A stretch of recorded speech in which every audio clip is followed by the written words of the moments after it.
नमस्कार। आप देख रहे हैं द रत्नेश टॉक और मैं हूं रत्नेश रंजन। मेरे सभी सामाजिक परिवार के सदस्यों का बहुत बहुत स्वागत है। बंगाल चुनाव के चौथे चरण के वोटिंग से ठीक पहले एक ऑडियो वायरल हो गया है। वो प्रशांत किशोर का ऑडियो जो ममता बनर्जी के चुनाव का रणनीतिकार है।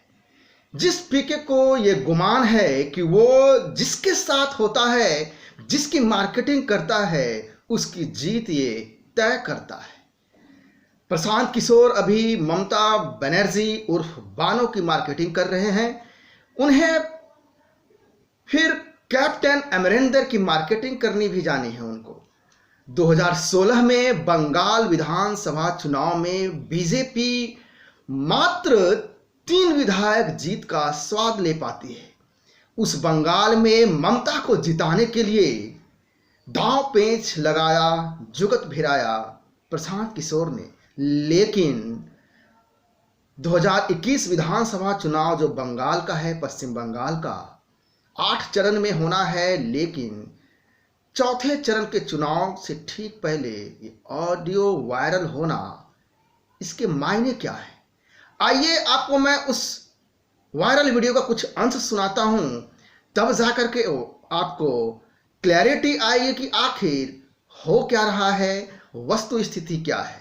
आइए मैं आपको वायरल वीडियो दिखाऊं, फिर मैं आगे का विश्लेषण रखता हूं। प्रशांत, इसी से एक जुड़ा हुआ सवाल ये भी है कि एंटी इनकम्बेंसी इतना मैसिव इकोनॉमिक क्राइसिस में भी मोदी के खिलाफ एंटी इनकम्बेंसी नहीं है जी, क्योंकि जहां एक चीज आप देखिए कि पेट्रोल में मोदी की पहले तो एक बात है कि मोदी का एक कल्ट है जो कि बन गया पूरे देश में, जो कि द डिग्री कुड वेरी, लेकिन 10%, 15%, 20%, 25% ऐसे लोग हैं जिसको मोदी में भगवान दिखता है। चाहे सही दिखे गलत दिखे, वो एक अलग बहस का मुद्दा हो सकता है। स्पेशली जो यहाँ हिंदी भाषी है वो मोदी का सपोर्ट का कोर बेस है, कोर है। प्लस जो एंटी इनकम्बेंसी है वो स्टेट गवर्नमेंट के खिलाफ है, सेंटर के खिलाफ है नहीं। और मोदी है पॉपुलर है, काफी पॉपुलर है। अगर आप लीडर का आप लोग सर्वे कर रहे हैं तो मोदी और Mamata equally popular, which is a very big thing. Modi is very popular. यहाँ पे मोदी पॉपुलर इसलिए भी है, आप देखिए बंगाल ने बीजेपी का स्वाद अभी चखा नहीं है, तो वो एक फैक्टर है कि 30 साल 35 साल से जो लोगों ने नहीं देखा है, तो उनको लग रहा है कि बीजेपी कुछ ऐसा चीज है, कुछ ऐसा कर देगी जो कि हम लोगों को पहले अभी तक नहीं मिला है। तो लड्डू जो टेस्ट नहीं किया वो वाली बात है, उसको टेस्ट करना चाहते हैं, उसको लोग जाकर देखना समझना चाह रहे हैं। वो एक फैक्टर है। मोदी की मीटिंग्स में भीड़ आ रही है, उसका एक कारण ये कि मोबिलाइजेशन भी बड़े स्तर पे होता है, प्लस मोदी पॉपुलर भी है, इसमें कोई दो मत नहीं है। तृणमूल के खिलाफ गुस्सा है, वो एक फैक्टर है। पोलराइजेशन है, वो एक फैक्टर है। और मोदी की पॉपुलैरिटी है, ये तीनों चीज। उसके ऊपर से फिर बीजेपी की अपनी जो इलेक्टोरल मशीनरी है, लेकिन बेसिक ये 3 चीज ही है। Polarisation, anti incumbency against Trinamool, that has opened the door for BJP, their ability to polarise and distribute. तो सुना आपने ये वायरल वीडियो और उस व्यंग्यात्मक मैक्सेस अवार्डधारी की व्यंग्यात्मक हंसी, जब प्रशांत किशोर बता रहा होता है मोदी इज पॉपुलर, तो उसकी जो हंसी है मैग्सेस अवार्डधारी की, जो हमेशा फर्जी पत्रकारिता के लिए जाना जाता है, तो इसे भी समझना पड़ेगा। दूसरी बात, मैं अपने देखने वालों को बता दूं कि यह कोई स्टिंग ऑपरेशन नहीं है कि कोई खुफियागिरी कर रहा था। प्रशांत किशोर जो बोल रहा है वह अपने भरोसेमंद व्यक्ति के बीच, उन लुटियन पत्रकारों के बीच बात कर रहा है। और वो भरोसेमंद कौन है? वो दिल्ली के लुटियन गैंग पत्रकारों की जमात, मनी लॉन्ड्रिंग पत्रकारों की टोली। कुल मिलाकर के बात यह है कि ममता का रणनीतिकार यह बात स्वीकार कर रहा है कि इस बार ममता की सरकार नहीं आने वाली है। लेकिन खैराती मीडिया यह सुनकर के बेचैन है और कह रहा है कि एंटी इनकम्बेंसी मोदी के खिलाफ क्यों नहीं है। कितनी हास्यास्पद है। ये पत्रकारिता करने वाले लोग हैं। मैं हास्यास्पद क्यों कह रहा हूं इसे भी मैं थोड़ी देर में बताऊंगा आपको।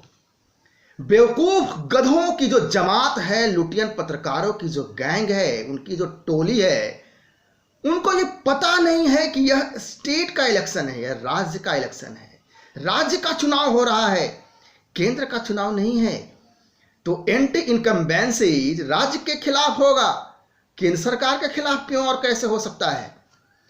आप जब किसी व्यक्ति विशेष के नफरत के खिलाफ दिन रात आप उसमें रम जाते हैं, तो आप वस्तु स्थिति, जो सच्चाई है, जो वास्तविकता है, उसको स्वीकार करने की स्थिति में कतई नहीं होते हैं और आप मानसिक रूप से विकृत, अपाहिज होकर सच से दूर हो जाते हैं। तब आप देश के खिलाफ षड्यंत्र में, जब आप एक व्यक्ति या पूरी व्यवस्था से षड्यंत्र करने लगते हैं, यह वही फर्जी पत्रकार की टोली है, उसकी गैंग है, जो टीवी चैनल डिबेट पर किसी मुस्तफा को बुला करके मुस्लिम स्कॉलर बताएगा, तो फिर कभी उसी को संविधान विशेषज्ञ बना देगा, तो फिर कभी उसको कानून का विशेषज्ञ बना देगा, तो फिर किसी को कैम्ब्रिज यूनिवर्सिटी, ऑक्सफोर्ड यूनिवर्सिटी का प्रोफेसर भी बता देगा। और हुआ भी है ऐसा। कानून विशेषज्ञ होना, संविधान विशेषज्ञ होना और किसी विषय का स्कॉलर होना, यह अलग अलग बातें हैं। लेकिन ये खैराती लुटियन पत्रकार की जो जमात है, किसी एक को उठा करके ले आएगा और उसे विशेषज्ञ के तौर पर आपके सामने रख देगा, और आम जनता को लगता है कि वाकई में ये विशेषज्ञ ऐसा कह रहे हैं, तो निश्चय ही ऐसा नहीं वैसा ही है जैसा कि ये तथाकथित विशेषज्ञ इनके टीवी चैनल पर आकर के विशेषज्ञता का ज्ञान झाड़ते हैं। इसके अलावा हमें यह देखना होगा, समझना पड़ेगा कि प्रशांत किशोर का ऑडियो वायरल होना ज्यादा महत्वपूर्ण नहीं है। तो महत्वपूर्ण क्या है? महत्वपूर्ण यह है कि प्रशांत किशोर जो बात कह रहे हैं, किसके सामने बोल रहे हैं, किसके बीच बोल रहे हैं। जो सच को स्वीकार कर रहा है प्रशांत किशोर, वो कौन लोग हैं, उनकी आइडेंटिटी सामने आनी चाहिए और उन आइडेंटिटी को हमें आपको समझना पड़ेगा और समझने की आवश्यकता भी है। ये वही लोग हैं जिन्होंने सालों सालों तक, वर्षों तक पत्रकारिता के नैतिकता के मापदंड तय करते रहे, नैतिकता, मोरालिटी की बात करते रहे पत्रकारिता में। जो बड़े बड़े पत्रकार माने जाते रहे, जो बड़े बड़े संपादकीय लिखने के माहिर हैं, कॉलम लिखने के माहिर हैं, विशेषज्ञ हैं, मैक्सेस अवार्डधारी हैं। ये कौन है? यह ऑडियो वायरल जो हुआ है, यह एक पोल खोल है कि प्रशांत किशोर एक सच स्वीकार कर रहा है कि ममता बानो हार रही है। दरअसल प्रशांत किशोर भी इस सच को इसलिए स्वीकार कर रहा है क्योंकि उसे पता है कि कल को यदि ममता के हार पर बदनामी होगी, तो इसलिए पहले ही सच का जो है, उस पर जो चादर है सच के ऊपर, उसको थोड़ा सा उठा करके रखो, ताकि बाद में कहने के लिए हो कि देखो जी, मैं तो सच्चाई तो बता रहा था। प्रशांत किशोर को इस बात की चिंता नहीं है कि इस ऑडियो का क्या होगा जो वायरल हुआ है। ऐसा भी हो सकता है कि वह जानबूझ करके ऐसा कर रहा हो, क्योंकि उसे भी अपनी मार्केटिंग का जो धंधा है उसे आगे बरकरार रखना है। तो वास्तविक स्थिति को बता करके यह जताने का प्रयास है कि वह वास्तविक स्थिति को हमेशा रखता रहा है और वास्तव में वस्तु स्थिति को रख भी रहा है। लेकिन वो लुटियन गैंग है कि इस बात को मानने की राजी नहीं है और इसलिए स्वीकार कर रहा है प्रशांत किशोर कि मोदी इज पॉपुलर। लेकिन प्रशांत किशोर के इस सच को मानने के लिए वो लुटियन गैंग जो पत्रकारों की है वो तैयार नहीं है और वह व्यंग्यात्मक हंसी भी काफ़ी कुछ कहता है।